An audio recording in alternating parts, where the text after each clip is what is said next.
My ex-boyfriend wants to get coffee and catch up. You're not invited, he informed me. Understood, I said. Got the ring deposit back while he was gone. When he came home, I was packed. How was coffee? Good, why are you we're done? Hello everyone. Thank you for being here with me today. Before I begin my story, I'd love to know which city you're joining us from. Please feel free to share in the comments. Now, let me take you into this story. The coffee was brewing, the Saturday sun was streaming through the bay windows of our downtown Chicago apartment, and everything felt exactly right. Perfect, even. Garrett was humming some generic pop song in the bathroom, and I was mentally running through my to-do list for the weekend. We were supposed to go look at a new couch, and then, later tonight, I was certain the moment I'd been waiting for was finally coming. We had been together for 5 years. 5 years of me, Audrey, building up his confidence, smoothing over his occasional professional missteps, and creating a comfortable home life that he, let's be honest, didn't contribute much to, financially or emotionally. But I excused it. I was in a great place. My recent promotion had pushed my salary into a bracket I hadn't dreamed of, and I was diligently contributing to a college fund for my non-existent kids and a strong retirement investment portfolio. I was the rock.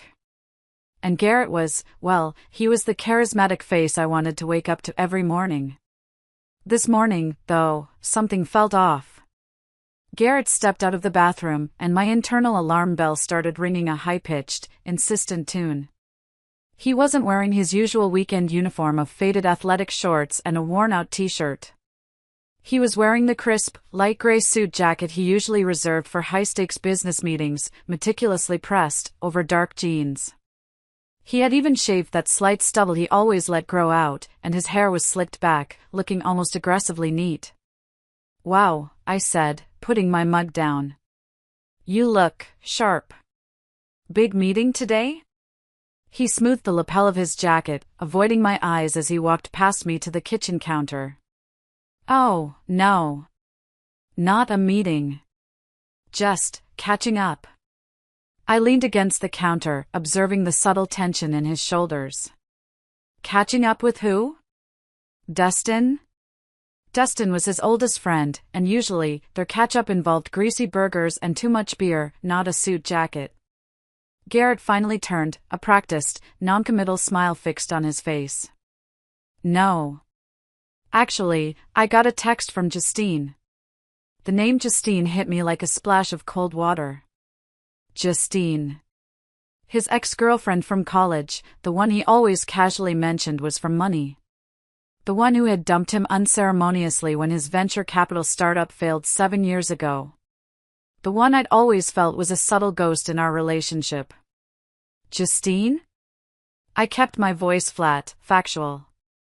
After all this time? That's random. He shrugged, pouring himself a mug of coffee with a little more flair than necessary. She's back in town for a few days, and she just wanted to grab a quick coffee, see how things have changed. Old times sake. He paused, taking a sip, and then looked right at me, a calculated hardness in his eyes. It's a business networking thing, really. She works at that huge firm now. Could be good contacts for me. I nodded slowly, my mind racing, pushing down the uncomfortable spike of jealousy. I immediately offered the olive branch, the one I always offered to smooth his fragile ego. That's great. I'd love to meet her. It's always good to put a face to the name.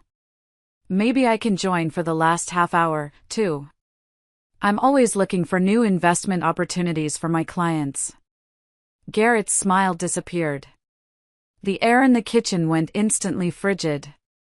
I could hear the aggressive tick of the kitchen clock. It was the sound of something breaking. I watched him. I waited. I didn't realize it then, but in the 5 seconds of that silence, the entire foundation of my future was dissolving.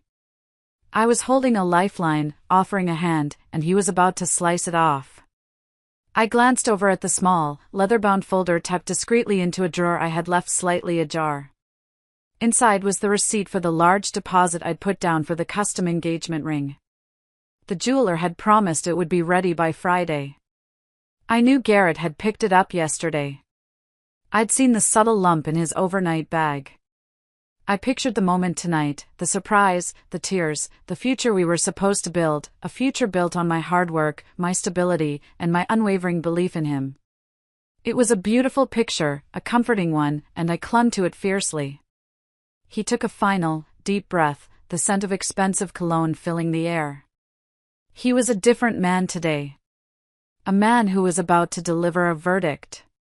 Garrett set his coffee cup down with a sharp click that was unnecessarily loud.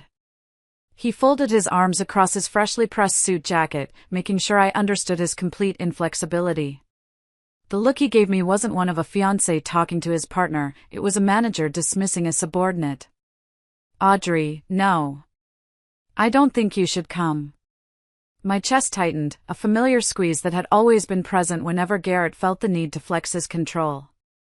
I tried to swallow the hurt, forcing a casual tone. Why not? I thought we were getting to the stage where we introduced each other to professional contacts. Especially ones with that kind of inheritance backing. He let out a short, dismissive laugh. It wasn't a laugh of amusement, it was the sound of a verbal lash. This isn't about professional contacts, honey. This is about history. And, frankly, Justine and I have a dynamic that would just be awkward with you there. I felt the sudden, hot wave of realization. This wasn't a business lunch. This wasn't even a casual coffee. It was exactly what he was doing, a power play, a deliberate move to push me into a box where I was just the quiet, supportive girlfriend, not an equal partner with a 7-figure salary who contributed the lion's share to our mutual accounts and was looking into securing marital assets with him. I stared him down, trying to find the man I was going to marry, but all I saw was a stranger, draped in cheap arrogance. So you're telling me, I clarified, still using that level, professional tone, that you are going to meet your wealthy ex-girlfriend, who publicly humiliated you years ago, and you are explicitly excluding me, your partner, your future wife, from this meeting. He sighed, shaking his head as if I were the one being difficult. This was classic Garrett. Always shift the narrative. You're being dramatic, Audrey. It's coffee. It's an hour. She wanted to catch up. That's it. And, to be perfectly clear, he leaned in, his voice dropping to a harsh whisper, emphasizing every single word like a strike. You're not invited, he informed me. It was the twist of the knife. It wasn't the words themselves, it was the sheer, icy finality of the statement. The realization that he didn't respect me, he didn't value my presence, and he was perfectly willing to minimize me for a fleeting moment of validation from an ex who had the financial resources he craved. In that single, sharp moment, all the beautiful images I had constructed, the white dress, the shared college fund, the future home, even the simple weight of the ring on my finger, shattered into a million pieces. They weren't just shattered, they were vaporized. I saw the truth, stark and ugly. If I stayed silent, if I swallowed this insult, it wouldn't be the end. This was just the beginning of the slow, painful death of my self-respect. He would continue to push, to test my boundaries, to exclude me until I was just a financially convenient ghost in his life. He wanted a silent, compliant, successful wife who would fund his dreams without ever daring to question his decisions. My vision of our future together died a brutal death. It was replaced by a chilling clarity. The man I loved was gone, if he had ever existed at all. All that was left was a selfish, manipulative man who was using me to polish his bruised ego. I took a deep breath, and instead of reacting, instead of pleading or shouting, I did the only thing that felt right. I went cold. I retreated into myself, pulling up an emotional drawbridge so high and tight that no amount of his manipulation could reach me. Understood, I said. My voice was flat, factual, almost bored. I didn't offer a smile, I didn't offer a protest, and I didn't offer a single tear. I just gave him the most powerful thing I had left, my indifference. He looked momentarily confused, as if he expected fireworks, a fight, or at least a sniffle. He wanted the drama so he could play the victim. He got nothing. Good, he finally mumbled, sounding slightly disappointed. He grabbed his keys and wallet. I'll be back around 5. Don't wait up for me to start the couch shopping. I'll need a nap. He was giving me permission to be a good girl and wait. I simply watched him walk out, the sound of the door clicking shut feeling less like a goodbye and more like the start of a very complex, very lucrative business transaction for me. The moment the lock clicked on the front door, the silence of the apartment felt deafening. It was a thick, expectant silence, like the air right before a thunderstorm. I didn't waste a second. The cold feeling that had started in my chest was now a focused, intense heat, like a laser beam aimed at a single target, the future Garrett had just incinerated. I walked over to the drawer and pulled out the jeweler's receipt. It was from one of the most prestigious places in town, a place I had always dreamed of visiting for my engagement ring. I remembered the conversation with Garrett, months ago, where I had excitedly told him about the diamond shape I wanted. He barely listened, but he had agreed that I would handle the deposit, claiming his cash flow was tied up in a short-term investment. It was always something with Garrett's cash flow. I was the one who had spent a significant portion of my recent work bonus to secure the piece. I picked up my phone and dialed the number. I felt nothing. No heartbreak, no regret, just the single, driving focus of a woman protecting her assets. The jeweler, a pleasant, familiar voice named Mrs. Eleanor, answered quickly. Good morning, Eleanor, it's Audrey. Audrey, darling. I was just about to call Garrett. I'm so excited for you both. That cushion cut is absolutely breathtaking, ready for pickup this afternoon. I didn't flinch. I took a breath. My voice was perfectly flat, completely factual. Eleanor, thank you. Listen, I'm calling to cancel the order on the solitaire ring, order 884A. The engagement is off. There was a long, stunned silence on the other end, the kind of silence that usually follows a gasp. Oh, my dear. I am so terribly sorry. Is there anything I can do? No, but there is something you must do immediately, I continued, not allowing a single crack of emotion. The deposit of $12,000, which was paid directly from my personal checking account, needs to be fully refunded. The payment was made via wire transfer, and I need the money wired back to the exact same account by end of business today. Please send me the confirmation of the transfer via email. I spoke with the precision of a lawyer delivering a divorce settlement demand. I knew my legal rights on custom deposits, I had read the fine print. Since the ring hadn't been picked up by the commissioning party, Garrett, in this case, and since I was the one who made the initial payment and was canceling before the final handover, I was entitled to the full refund. Eleanor was professional enough to recover quickly. Understood, Audrey. I will process the full refund immediately. My deepest apologies. I'll email you the confirmation within the hour. Thank you, Eleanor. I hung up. Got the ring deposit back while he was gone. I walked to the kitchen counter and placed the deposit receipt next to the empty space where Garrett's coffee mug had been. It felt like a monument to a cancelled future, a tombstone for a dream that had died before it could be born. The money was back where it belonged. It was the first act of self-reclamation. It felt better than any diamond. It felt like freedom. I didn't stop to wallow. The money was one piece of the puzzle. The next piece was the physical removal of myself from his life and the protection of my remaining assets. My anger had completely transformed into a cold, efficient logic. Garrett wasn't getting a breakdown, he was getting a spreadsheet. The clock was ticking. I had exactly 7 hours before Garrett was due back, which was more than enough time to execute phase 2. I didn't need a suitcase, I needed a strategy. Our apartment was full of things that told a story of a life we hadn't actually lived. There were the artifacts of a shared history, the tacky framed poster Garrett insisted on buying, the oversized sofa that was definitely his choice, the stacks of books he always pretended to read. I looked at these things and felt nothing but clinical detachment. They were just objects, heavy, dead weights of a relationship that had never been as solid as I pretended.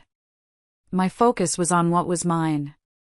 I opened my closet, pulled out 3 large, sturdy storage bins I kept for seasonal clothes, and began packing. I didn't just grab clothes, I grabbed my professional life. My leather satchel, the carefully organized files for my biggest clients, my certificates and licenses, and the detailed financial records I had kept meticulously over the years. This last part was crucial. I had been secretly preparing for this moment, not knowing why but knowing I needed to be ready. For the last 6 months, ever since my promotional bonus came through and Garrett started asking for loans more frequently, I had been documenting every single dollar I contributed to our life.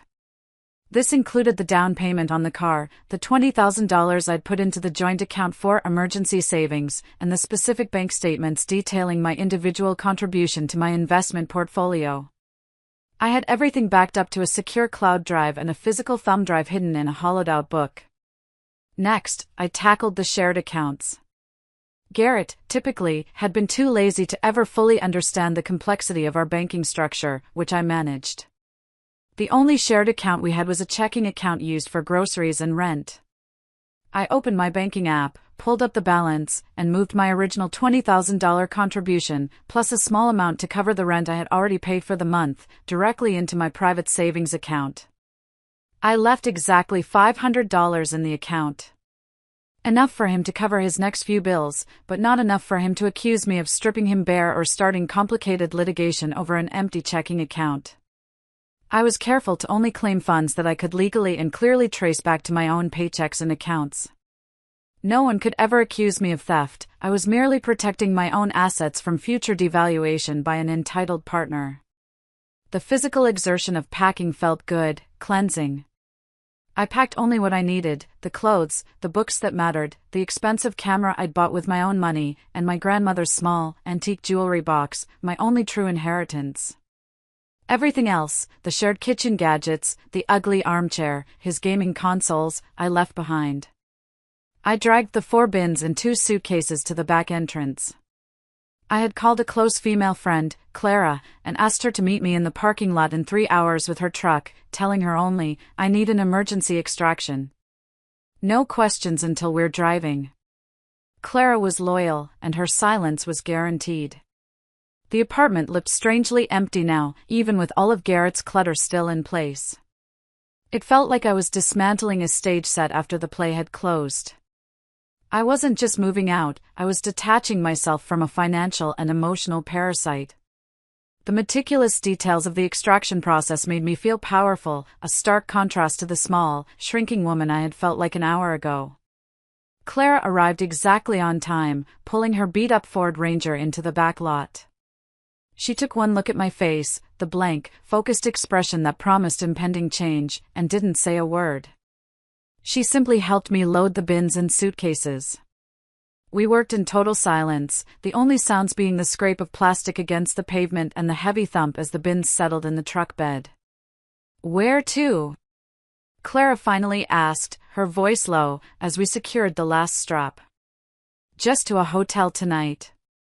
I'll give you the address in a minute. Then we'll apartment hunt next week." "Done," she replied, giving my arm a squeeze. It was a small act of solidarity that felt immense. Clara, thank goodness, understood the gravity of silent support. I climbed into my own car, the one I owned outright, thankfully, and started the engine, but I didn't drive off immediately. I looked out the window at Clara's truck, my entire material life packed up and ready to go. My financial independence had literally bought me this freedom. There was one last ritual to perform. I picked up my phone. I scrolled through my photo gallery, stopping at the most recent picture of Garrett, a candid shot where he was genuinely smiling, a rare glimpse of the charm that had originally fooled me. I stared at him, not with love, and not with hatred, but with profound pity for the man who was so hollow that he had to try to diminish the person who loved him most, just to feel momentarily tall. I didn't need to cry.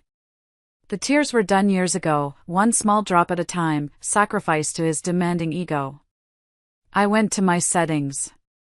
I pulled up Garrett's contact information and pressed block contact.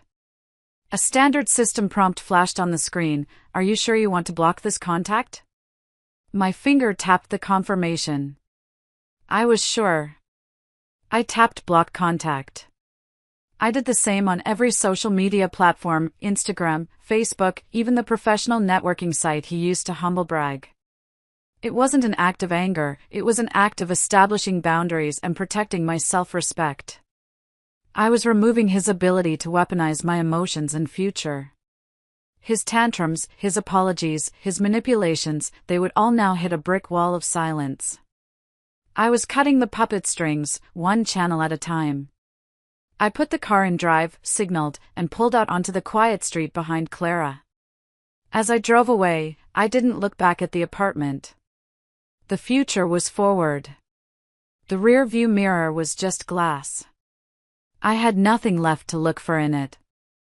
I was leaving behind the ghost of a relationship and the pathetic excuse for a fiancé. The feeling that washed over me was not sadness, but a fierce, powerful lightness. The lightness of a burden dropped. I was free. I had taken back my life, my assets, and my sanity, all while he was sipping coffee and chasing the fleeting validation of his wealthy ex-girlfriend. The battle wasn't over, but I had won the first, most important war, the war for my own soul. The sun had just dipped below the skyline, painting the apartment in harsh, judgmental shadows, when I heard the key turn in the lock. It was precisely 5:07 p.m. I hadn't gone far. I was parked just around the corner on a side street, nestled between a delivery van and a massive oak tree, where I had a clear view of our front door. My heart wasn't pounding with fear, it was pulsing with a steady, cold rhythm, the rhythm of preparation.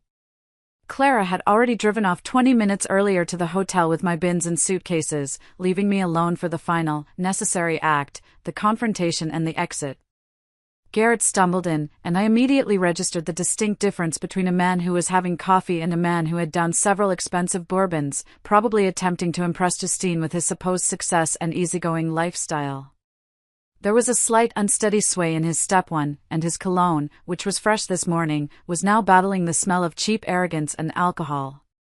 He didn't look like a successful man who had been networking, he looked like a pretentious boy who had been trying too hard and failing. He was holding a small, crumpled takeout bag, probably some pathetic attempt at an apology gift. He dropped his keys loudly on the console, the sound echoing in the now slightly hollow apartment. He was already talking before he saw me. "Honey, I'm back. Look, I'm sorry I was late." Justine just wouldn't let up. She had so many questions about the new investment strategies. You know how it is, the wealthy always want more access. He stopped short as he finally noticed the large, empty space in the hallway where my storage bins had been sitting earlier. Then, he saw the bare shelves in the coat closet and the distinct absence of my running shoes by the door. His eyes, momentarily unfocused from the alcohol, sharpened with confusion and then fear. They landed on the small, square envelope I'd left prominently on the kitchen counter, the printed refund confirmation from the jeweler. He didn't know what it was yet, but he knew it looked important, and it looked like it belonged to me. "What's all this?" he slurred slightly, gesturing vaguely towards the missing items too. "Where are your weekend bags? Did you go to your mother's? I thought we were going couch shopping." I turned from the window where I'd been waiting, standing straight and calm. My position in the dim light gave me an advantage. I didn't raise my voice, I simply spoke the words I'd rehearsed in my head, the words that would cut through his intoxication and his ego. I wanted him to answer the question, to own the arrogance of his morning. "Before we get into that," I began, my voice perfectly level. "How was coffee? Did you two catch up nicely?" Garrett blinked, momentarily thrown off by my calmness. He smiled, a thin, triumphant, self-satisfied smirk. He was still riding the wave of his perceived success with Justine. "Good, why are you?" I cut him off, delivering the final, surgical line. I didn't shout it, I said it like a verdict handed down by a bored judge. "We're done." 3. The change in him was instantaneous and staggering. The liquor-induced swagger vanished, replaced by an expression of shock and utter confusion. He actually looked around the room, as if trying to locate the hidden cameras or the punchline. His face was a masterpiece of disbelief. "What? What are you talking about, Audrey?" he stammered, his voice rising in panic. He took a staggering step back. "You're breaking up with me because I had coffee with an ex? That's insane." He was already moving into the denial and deflection stage, trying to make my perfectly logical response seem hysterical. He wanted to claim victimhood before he even understood the gravity of the situation. "No," I replied, taking a step closer to the door, maintaining my escape route. I wanted him to understand the why, but only for my own peace of mind, not his. "You were dismissive. There's a difference." 5. He laughed, a harsh, brittle sound of pure disbelief. "Dismissive? It was coffee, Audrey. I needed to network. She works at a big firm." "You're overreacting. You always do this, you make a drama out of everything. You think every interaction I have is some kind of grand conspiracy against you, but it's just my life." He started moving toward me, trying to grab my arm, but I subtly shifted my weight and kept my distance, denying him any physical control. "I'm not overreacting, Garrett," I said, looking right into his panicked, unfocused eyes. "I simply accepted the message you were sending me today. You explicitly told me I wasn't invited into a part of your life. I realized that if I couldn't be invited to a simple coffee, I certainly wouldn't be invited into the life you really want, the one built on your ego and whatever inheritance Justine has access to. I stopped waiting for the life you promised me and decided to take the life I was building for myself." He saw the envelope then and snatched it up, the movement clumsy and erratic. He tore it open, his eyes briefly registering the header, "Jeweler refund confirmation. $12,000. The deposit I had paid for the custom engagement ring, returned." His face went instantly ashen. He looked from the receipt to the empty side of the closet, then back to the receipt, realizing that not only was I leaving, but I had cancelled the very symbol of his supposed commitment. The physical evidence of my preparation was undeniable. The panic in his voice turned to a furious, wounded roar. "You did this while I was gone? You cancelled the ring? You think you can just empty out the place and leave? You think you can treat me like this? I was going to propose tonight." He desperately wanted a fight. He wanted me to scream and cry so he could comfort me and then manipulate me into staying. But I was denying him the narrative he wanted. I had no tears. I had only my peace and the truth. I didn't empty the place, Garrett. I took what was mine. And yes, I can treat you like this. Because you taught me how little I was valued. That lesson is expensive for you, but it's free for me. You taught me that my stability and my salary were only valuable when they were funding your illusions. The control was completely slipping away from Garrett, and when the control slips, the narcissist lashes out. He moved from pleading to outright verbal assault, his face contorted with drunken rage and wounded vanity. "Expensive? What are you talking about? You're pathetic," he shrieked, waving his arms dramatically, taking off his expensive suit jacket and throwing it onto the floor. "You're going to throw away 5 years because I had a cup of coffee? You'll never find anyone who puts up with you like I did. You're too cold, Audrey. Too calculating. You're breaking up with me over an ex-girlfriend. You'll never find anyone who puts up with you like I did." The words were meant to sting, to hit my deepest insecurities, but they bounced right off my fortified resolve. His insults weren't true, they were just the desperate noise of a man losing his source of comfort and funding. He was the one putting up with me? I had funded his lifestyle for 2 years, paid for the bulk of our rent, and helped him secure his first real salary raise at work by rewriting his entire resume. "You didn't put up with me, Garrett," I corrected calmly, adjusting the strap of my small handbag, all I had left in the room. "You used me. You benefited from my stability and my promotional bonus. And you thought you could test my worth by running back to the woman who used to ignore you. You thought I would be a good little girl and wait for you to come home and propose, despite the public insult this morning. I looked at him, feeling the true, quiet strength of my exit. I don't need to put up with anyone. I need an equal partner. And you, clearly, are not capable of being one. You only value what other people validate. I moved toward the front door, my hand on the cold metal handle. You're making the biggest mistake of your life, he shouted after me, taking a frantic step forward. I was going to propose tonight. I swear. I was going to use the ring and everything. Don't walk out on me. What about our life? I paused in the doorway, giving him the last piece of truth, the final boundary. My voice was firm and carried the full weight of my resolved divorce from him. The future you're talking about ended the moment you told me I wasn't invited into my own. Goodbye, Garrett. I stepped out and gently, deliberately, closed the door behind me. I heard his roar of frustration on the other side, followed by the sound of something smashing against the wall, probably the coffee mug. I didn't flinch. I walked quickly down the steps, past the building manager's apartment, and out to my car. I pulled out, seeing Garrett's suit jacket figure standing rigidly on the sidewalk, his hands clenched into fists, staring blankly after me. He looked utterly defeated and utterly alone. I didn't slow down. The rush of adrenaline, which had kept me stable through the confrontation, began to fade, replaced by a deep, satisfying peace. I had asserted my worth and walked away entirely intact. I was no longer the girl hoping for a proposal, I was the woman who had already sealed her financial independence. If you're still listening and cheering me on, please help me out by liking this video and leaving the number 1 in the comments below, so I know that you're amazing, and I understand that you're with me throughout this journey. Your support is a huge encouragement, and it truly cheers me on. Please comment the number 1 so I can recognize you, and now, listen to me tell the rest of my story. I drove straight to the hotel, the anonymous address Clara had secured.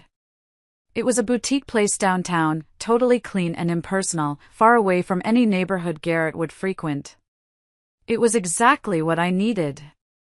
I spent the first 2 days focused intensely on finding a new apartment. I treated it like a job, scouring listings, making appointments, and focusing on areas that were both safe and accessible to my new, more successful life. I was particularly looking for a place with excellent security and a clear lease agreement that protected me from any future claims. This project, this absolute focus on logistics, kept the raw, residual emotions at bay. But Garrett, predictably, did not go quietly into that good night. He began his 3 distinct rounds of manipulation, exactly like a poorly written narcissistic playbook. Round 1, the gaslighting and denial, the day after my exit. He managed to get a text through before I had completely blocked him on the Text Now burner number I had set up months ago. Yes, I was that prepared. The text was short and venomous. You're still overreacting, Audrey. This is insane. You know I love you. You're destroying us over a misunderstanding. This is all your fault for being so paranoid. He was trying to rewrite history, making my calm, rational, financial action look like an emotional meltdown. He wanted me to doubt my sanity.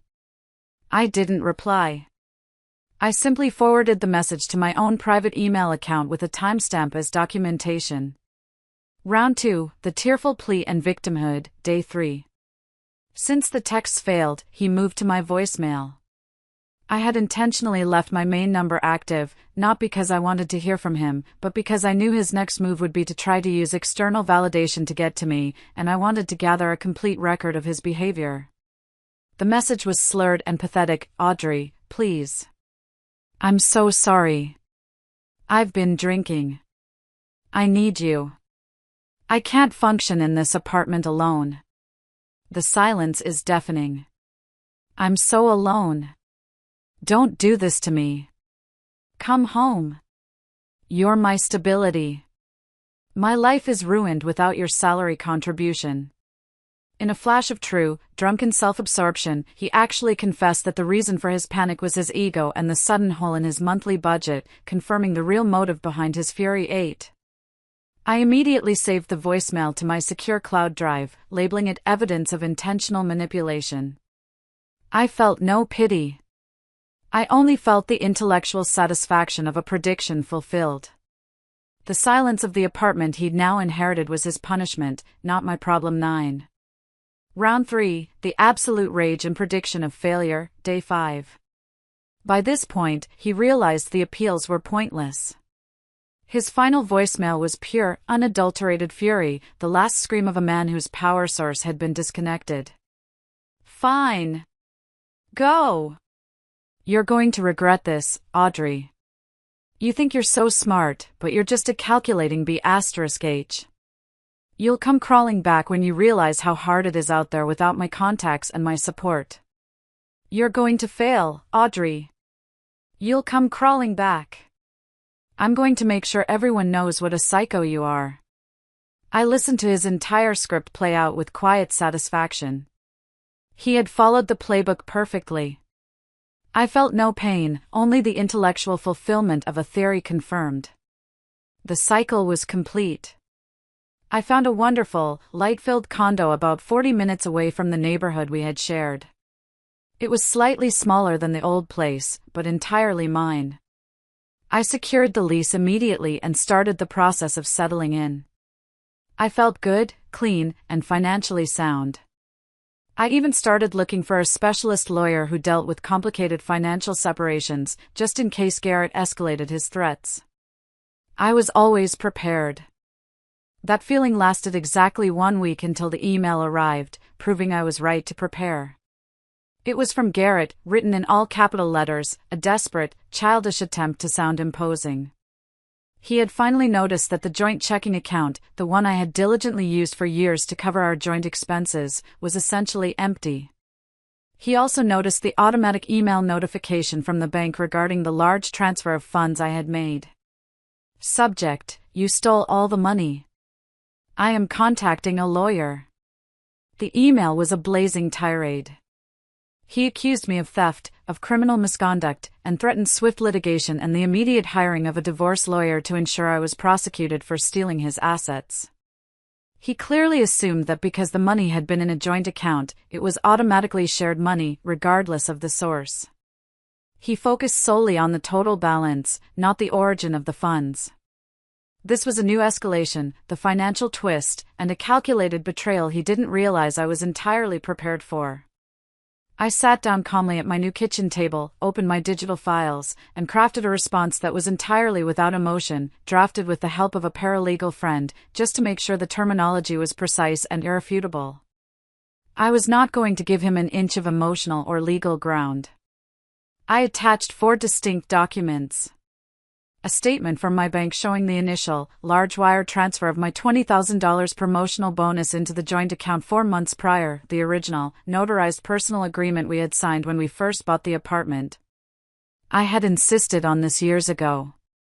The agreement explicitly stated that any individual investment used for shared assets would be considered a personal loan to the partnership, to be repaid upon separation or sale. A simple calculation showing that the $20,500 I had transferred back was exactly my original investment plus $500 to cover the remaining utilities I had paid, leaving the account balance to zero. A copy of the email from the jeweler confirming the full refund of the engagement ring deposit was transferred back to my account, proving I had not used his money to buy my own freedom.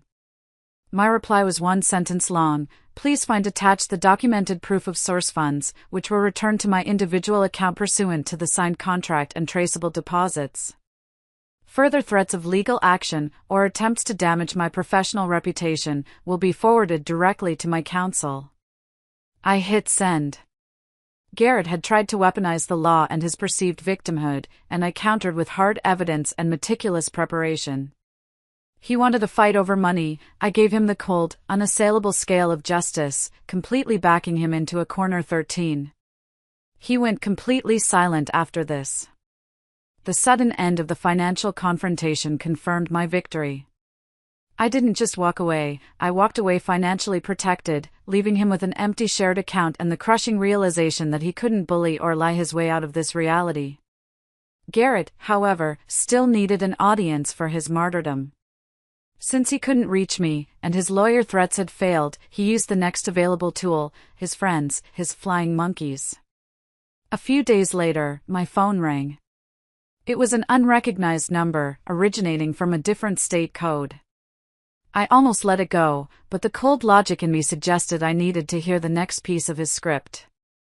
It was Dustin 14, Garrett's perpetually unemployed friend, who always seemed to live vicariously through Garrett's meager successes and endless ambition. Dustin's family had always had a decent inheritance, and he felt he was entitled to comment on the life choices of others. "Audrey, thank God you picked up," Dustin said, his voice dripping with false concern and the kind of forced sincerity that immediately set my teeth on edge. "Look, man, Garrett is a mess. I know he screwed up. He told me everything, and yeah, he's an idiot. But you know how he is, he's just a little insecure. He just needs a little validation. But you are just being so cold, so calculated." He then delivered the lines Garrett had undoubtedly fed him, trying to appeal to some sense of feminine duty I clearly did not possess. "You're taking it too far. He had a few drinks. He didn't sleep with her. He said she just wanted to catch up. Come on, a real woman would find it in her heart to forgive him after 5 years 15. You're supposed to be his support system, not his executioner." I almost laughed out loud. I truly did. Dustin was doing his job as the flying monkey, trying to manipulate me back into the relationship using a facade of moral superiority. "Dustin," I said, cutting him off, my tone entirely devoid of heat. "I am not responsible for Garrett's emotional state, nor is the severity of my decision determined by the depth of your relationship with him. He was dismissed from my life not because of one coffee, but because he fundamentally and repeatedly disrespected my position and my self-respect." I continued, asserting my boundary. "The information that you are relaying to me, whether true or false, is no longer my concern. My decision to end the engagement and separate our finances was final, rational, and documented.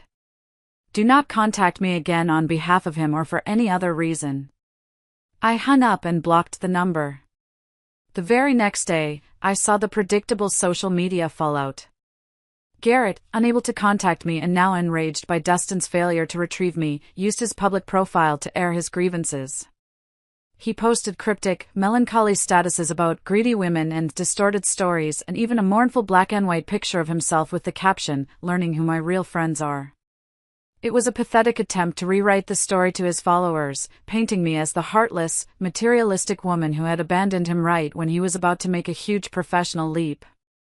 He tried to portray the loss of the ring deposit and the joint savings as evidence of my greed. But the attempts were fruitless. I saw a few comments from mutual friends asking vague questions, but without my participation, the story couldn't gain traction. It was simply the desperate noise of a man trying to claw back control and public sympathy. I had asserted my worth, and his online tantrum was utterly powerless against the wall of silence and competence I had built around myself. I had already won the war of information and the war of finance. The social war was just his final, pathetic performance. The quiet of my new life was precisely what I had wanted. I had spent 2 weeks meticulously ignoring Garrett's pathetic social media updates and the occasional mysterious phone calls from numbers that were clearly burner lines or people I hadn't talked to in years. The silence was my victory, a white flag he was desperately trying to tear down. I was now operating on the principle that if Garrett had no audience, he had no power. The days were filled with the peaceful, productive hum of a woman building her own empire, undisturbed by the constant, needy vibrations of his ego. Then, at 9:15 a.m. on a rainy Tuesday morning, the final email arrived. It wasn't full of rage or legal threats, it was quiet, reflective, and utterly defeated. The desperation was gone, replaced by a hollow exhaustion that even I, his victim, could recognize as genuine. It felt like the final, shaky signature on our divorce papers, even though we had never officially married. The subject line was simply, "I went to the jeweler." I opened it, not out of curiosity, but because I knew this was the end of his script. This was the moment of admission. I felt a surge of cold, focused attention, similar to the feeling I got when closing a major investment deal. This was the final, non-legal documentation in the separation process. The email itself was long, poorly punctuated, and sounded like a broken, miserable man. He wasn't addressing me, he was confessing to a wall, trying to make sense of a reality he couldn't control. Audrey. I don't know what you want me to say. I guess I went down to that jeweler's shop today. You know, the place on Michigan Avenue, the one with the velvet rope. I wanted to see if they would still let me buy the ring. I thought maybe I could prove to you, or at least to myself, that the whole thing was still real. That our engagement was still just a misunderstanding, a big dramatic spat that would end with me on one knee. They said no. They said you had cancelled it the minute I left that morning. I think the woman, Eleanor, she even sounded sorry for you, not for me.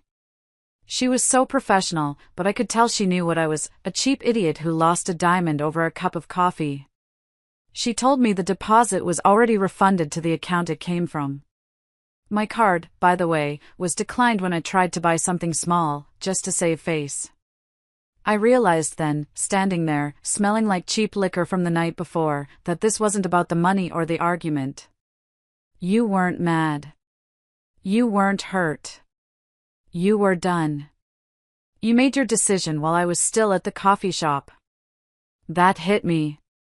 That was the first thing that actually hit me. Not the yelling, not the empty bank account, but the fact that you decided I wasn't worth the drive home. You cancelled me before I even finished my cappuccino.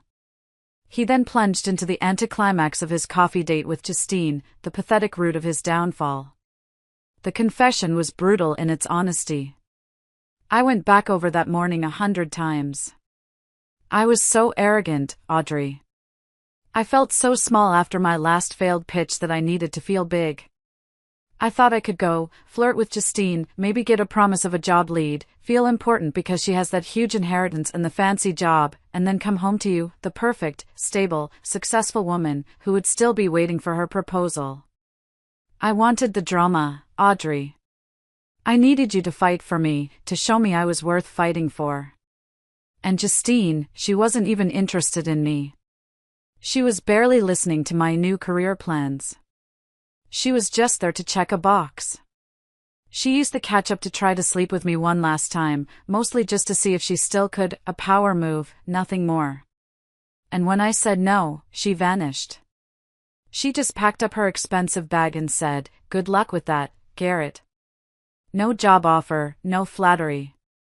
Just a cold reminder of where I stood. Just like she did 7 years ago. I was just a sad footnote in her life, a trophy she didn't even want to polish. I lost everything, Audrey. My future, my stability, my partner, all because I wanted a 1-hour ego boost from some woman who dropped me the minute she realized I wasn't rich. I was trying to look big for her, and in the process, I lost the one person who ever actually saw me, the one who covered my rent and pushed my salary higher. I understand now. You did the right thing. I'm sorry. I really am. I hope you find what you deserve. It was the closest thing to genuine, unadulterated closure I could have ever asked for. It was a clear, typed admission that I had won the strategic battle and that his betrayal was born of insecurity and vanity, not true feeling for Justine. He was sorry, but only for the consequences he faced. He had finally admitted that my value was not in my love, but in my resources, and that he had recklessly discarded those resources for a cheap thrill. I felt a profound sense of closure, but not relief. Relief implies tension. I had been calm since the moment I walked out the door. This was simply confirmation of my intellectual assessment of his character. I read the email once, confirming the contents, confirming his utter, complete defeat. I didn't save it as evidence. I didn't linger on the words. I didn't need his apology. I didn't need his closure. My strength came from my own resolve, not from his late-stage regrets. The moment I hung up with the jeweler, I had already granted myself the closure I needed. His email was just a piece of unnecessary documentation, a final piece of clutter, and I deleted it. I felt the last lingering thread connecting us snap. I was free. The 2 months that followed my final disconnection from Garrett were a period of rapid, beautiful reconstruction. It wasn't just about moving apartments, it was about moving my entire existence from a state of anxious accommodation to one of profound self-respect and peace. It was the hardest, but most rewarding, project I had ever undertaken. The new Kanho apartment was everything the old one wasn't. It was located in a vibrant neighborhood closer to the lake, slightly smaller than the shared space, but the light was better, the view of the city skyline was spectacular, and most importantly, it was mine. I didn't have to consult anyone about paint colors or furniture.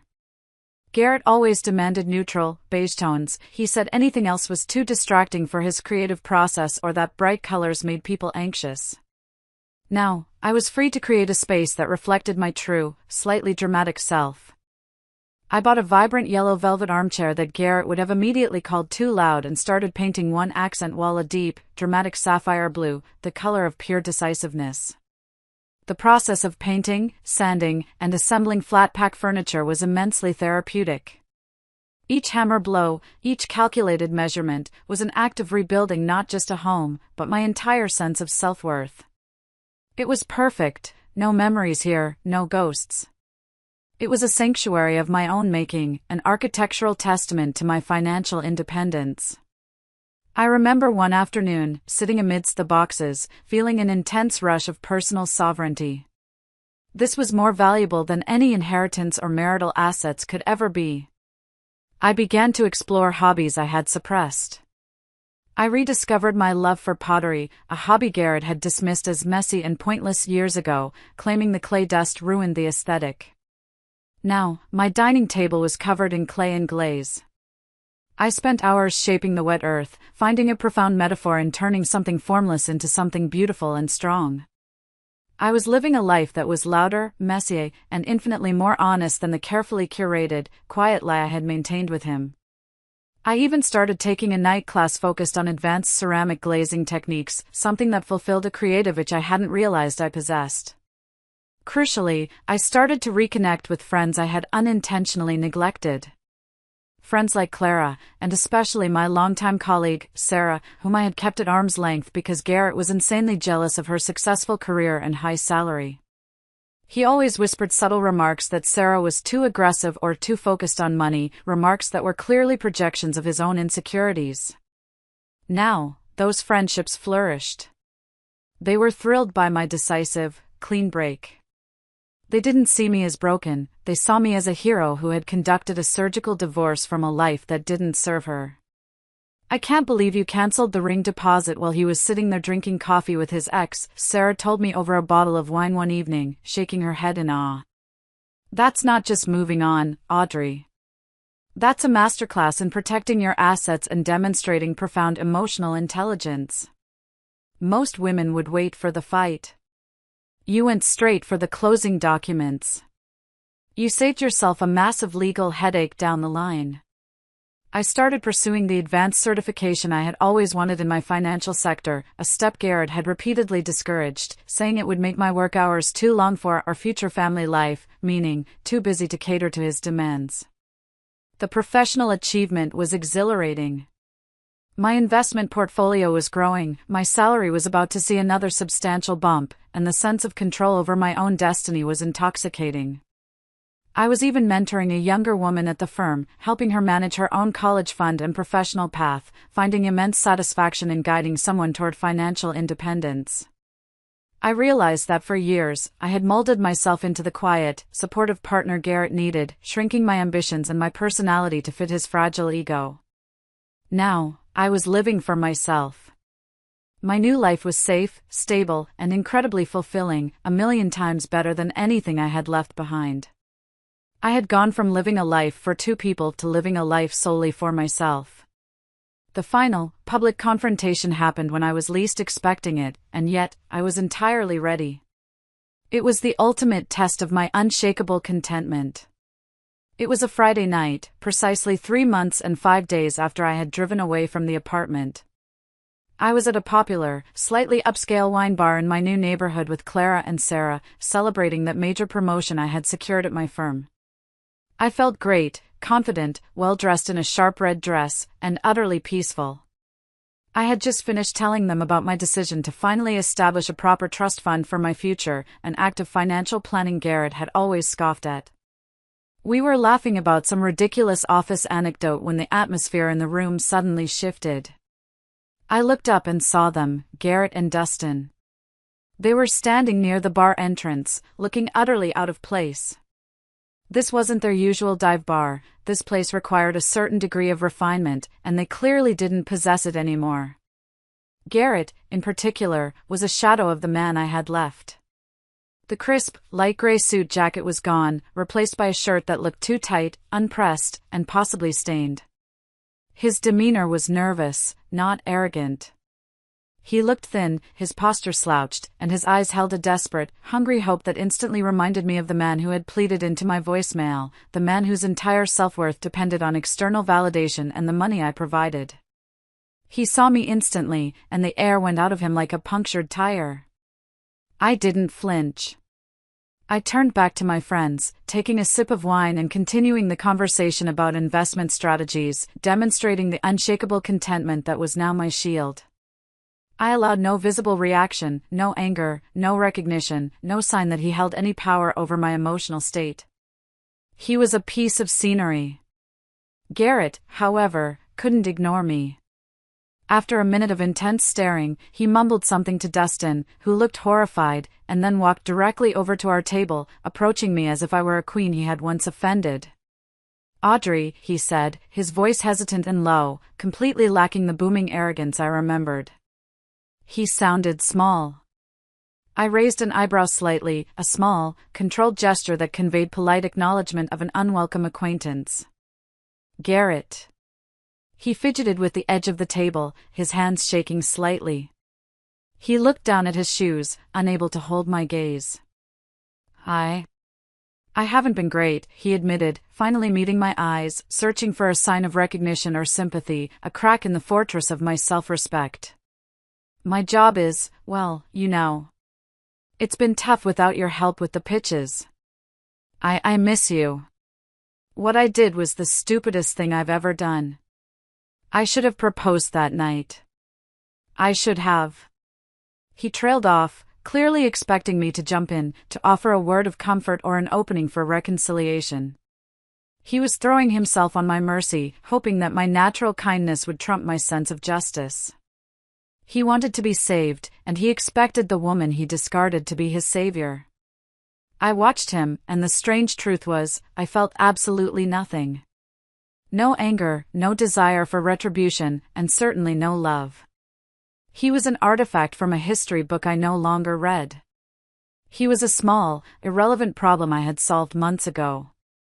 The power imbalance that had plagued our entire relationship had violently flipped.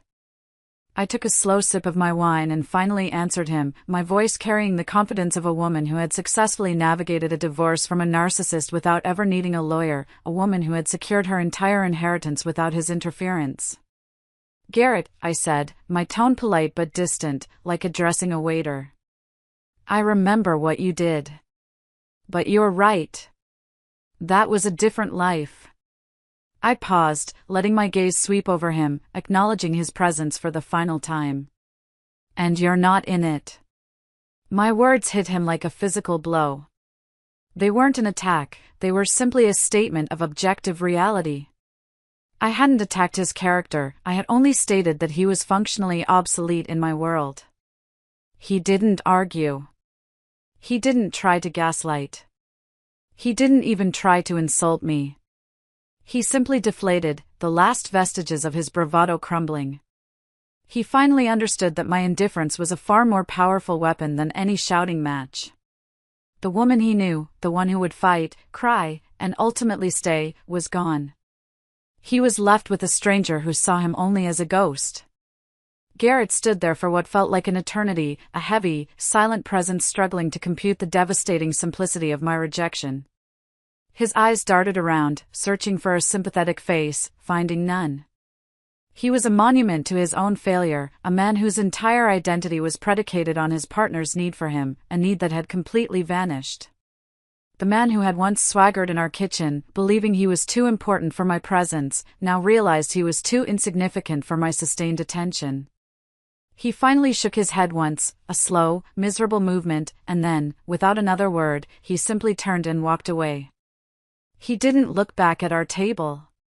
He walked stiffly, his shoulders hunched, and picked up a bewildered Dustin at the bar. He muttered something quickly to his friend, and the two of them left the restaurant, the very picture of quiet, humiliating defeat.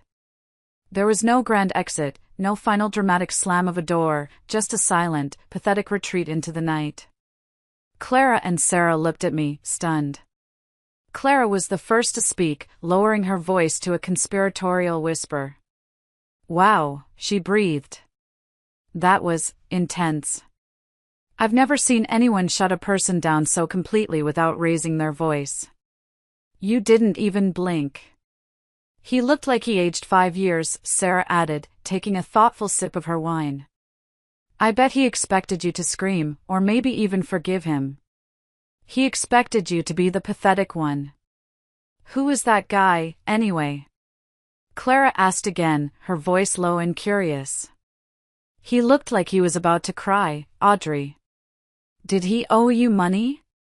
I smiled, a genuine, easy smile that reached my eyes. It was the moment I had been waiting for, the final, perfect confirmation of my new status. I looked at my friends, raised my glass, and gave them the only answer that mattered, the one that sealed his fate in my mind forever. "No one," I confirmed. "He's just an old acquaintance from a chapter of my life that's been permanently closed. His drama is no longer my plot."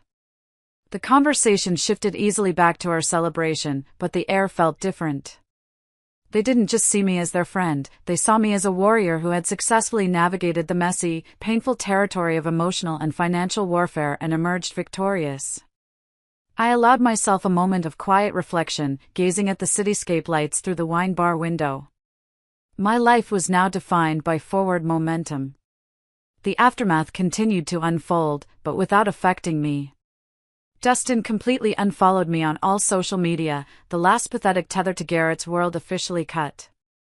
I heard through a distant colleague that Garrett had started taking on multiple, tedious side jobs, desperate to cover the rent and bills that my salary had once quietly subsidized. He was struggling to manage basic adult responsibilities, forced to face the harsh reality of his own limited competence, something I had protected him from for years. His failure wasn't my revenge, it was the natural and inevitable consequence of his choices. I, on the other hand, was flourishing. My new apartment was fully settled, adorned with my ugly but beloved pottery. My investment portfolio was performing strongly, and I had started using my higher salary to invest in further education, not in an entitled fiancé. I was free to focus on my career trajectory, my own dreams, and my well-being. My life now, with my financial security, my new apartment, and my loyal friends, was better than anything I had left behind. I was no longer the invisible woman, the one whose stability was taken for granted. I was Audrey, the woman who took back her own story. The fight wasn't worth the pain, but the freedom was worth every single calculated step I took that day. I left a narcissist on the sidewalk with nothing but the truth and a cancelled ring receipt. I hope that my story helps some of you out there who might be feeling small or dismissed in your own relationships. Remember, your self-respect is your most valuable asset. Protect it, defend it, and never, ever let someone else tell you that you are not invited into your own future. You deserve a life that is completely, unapologetically yours. If my story resonated with you, and if you found yourself cheering me on, please help me out one last time. Hit that like button, share this video with a friend who needs a little push toward their own freedom, and let me know in the comments your favorite part of Garrett's spectacular, well-deserved downfall. Thank you so much for listening. I love you all. As the story closes, it leaves us with a profound reminder of the strength that lies in knowing your worth and standing firm in your values. Audrey's journey is not just about walking away from a toxic relationship, it's about reclaiming her identity, prioritizing her self-respect, and understanding that true love and partnership cannot thrive in the shadow of manipulation or inequality. Her courage to choose herself over someone who diminished her value is a testament to the power of self-awareness and resilience. This story teaches us that sometimes, the bravest decision is the one that leads to freedom, even if it means letting go of the familiar. It reminds us that we are not defined by someone else's validation, but by the choices we make to protect our peace and pursue a life that aligns with our true potential. Audrey's quiet strength and unwavering resolve inspire us to embrace change, even when it feels daunting, and to trust that the future holds brighter possibilities when we let go of what no longer serves us. Now, it's your turn. What does this story mean to you? Have you ever had to make a tough decision to prioritize your own happiness? Share your thoughts below, or simply comment good if this reflection resonated with you. Your voice matters, and together, we can inspire each other to live boldly and authentically.